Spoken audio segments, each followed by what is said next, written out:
Friends, welcome to மகிழியான் உலகம். இன்றைக்கி நம்ம பண்ண போகிறது ஒரு டாய் ஸ்டெத்தஸ்கோப். அதுக்கு என்ன தேவைன்னா இந்த மாதிரி 2 இயர் ப்ளக்ஸ், அதுக்கப்புறம் இந்த மாதிரி ஒரு டீயில் இந்த சைட்ஸ் எல்லாம் செலோ டேப் சுற்றிக்கோங்க. ஏன்னா இந்த டியூப்ஸ் இதில் கொஞ்சம் லூஸாக இருந்துச்சுன்னா செலோ டேப்பு ஸ்டிக் பண்ணால் கொஞ்சம் டைட் ஆகிடும். ஸோ ஒரு 40 சென்டிமீட்டர் டியூப்பில் இங்கே ஒரு பலூன் ரேப் பண்ணிவிட்டு இந்த டியூபோட எண்டு பலூனும் ஸ்மூத்தாக இருக்க மாதிரி பார்த்துட்டு டேப் போட்டு செக்யூர் பண்ணிவிட்டு 2 30 சென்டிமீட்டர் இதே ஒயர், ஆனால் 30 சென்டிமீட்டர் ரெண்டும் ஈக்குவலாக ஒட்டி, அதுக்கப்புறம் ஒரு 55 சென்டிமீட்டரில் இந்த மாதிரி டை ஒயர் எடுத்துக்கோங்க. ஸோ முதல்ல என்ன பண்ண போகிறோம்னா, இந்த இது இருக்குல்ல, இதில் நம்ம இந்த சைடு ரைட் சைடும் இல்லை மட்டும் நம்மளோட டியூபை கனெக்ட் பண்ணிக்க போகிறோம்.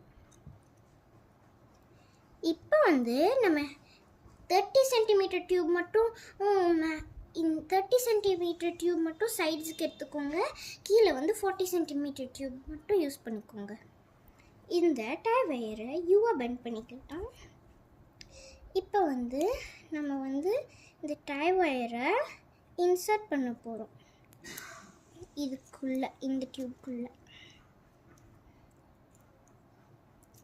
இன்சர்ட் பண்ணிவிட்டு இது கொஞ்சம் மேலேருந்து கொஞ்சம் மட்டும் கீழே வச்சா போதும்.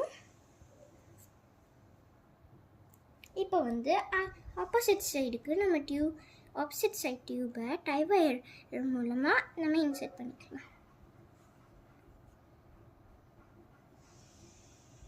இந்த டை வயரை கட் பண்ணும்போது ஒரு கட்டர், அந்த டை வயரோட கட்டர் மட்டும் ஒரு வயர் கட்டர் யூஸ் பண்ணி தான் கட் பண்ணணும்.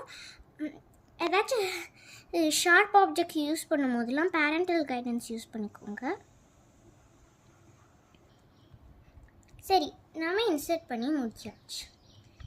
இப்போ நம்ம இப்போ நீங்கள் இன்னும் முடிக்கல, அதனால் நீங்கள் இந்த பாட்டை இன்னும் முடிக்கலைன்னா இந்த டியூபை கட் பண்ணிவிட்டு இதை இந்த இடம் மட்டும், இந்த டியூபோட எண்டை முதல்ல ஆக்சுவலி இதுக்கு நம்ம பாட்டில் கேப் தேவைப்படும். அந்த பாட்டில் கேப்பை இந்த டியூபோட எண்டில் நம்ம ஹோல் போட்டு ஸ்டிக் பண்ணிவிட்டு இந்த டியூபை வெளியே எடுத்துடணும்.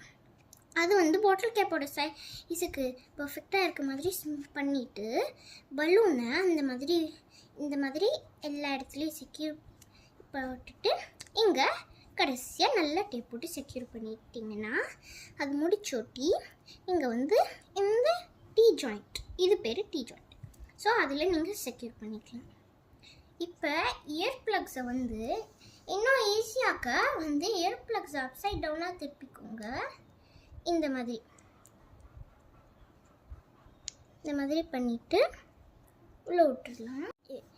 இதை நீங்கள் இந்த இயர் ப்ளக்ஸ் அப்சைட் டவுனாக திருப்பிட்டு விடுறதுக்கு கொஞ்சம் கஷ்டமாக இருக்கும், அதனால பேரண்ட்ஸோட ஹெல்ப் எடுத்துக்கோங்க.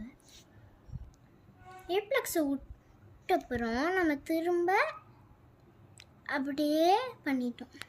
சரி, இப்போ நீங்கள் காதில் வச்சுட்டு உங்கள் செஸ்ட்டில் வச்சுட்டு நீங்கள் நீங்கள் ஹார்ட் பீட்டை கேட்கலாம். சில டைம்ஸ் உங்களுக்கு சில டைம்ஸ் உங்களுக்கு நல்லா ஹார்ட் பீட் கேட்கும், சில டைம்ஸ் உங்களுக்கு ரொம்ப மைல்டாக கேட்கும், ஆனால் சில டைம்ஸ் கேட்கவே கேட்காது. அது உங்கள் ஹார்ட் பீட் பொறுத்து தான் இருக்குது. தேங்க்யூ. சப்ஸ்கிரைப் பண்ணுங்கள், அதுக்கப்புறம் கண்டிப்பாக ட்ரை பண்ணி பாருங்கள். பாய், see you next time.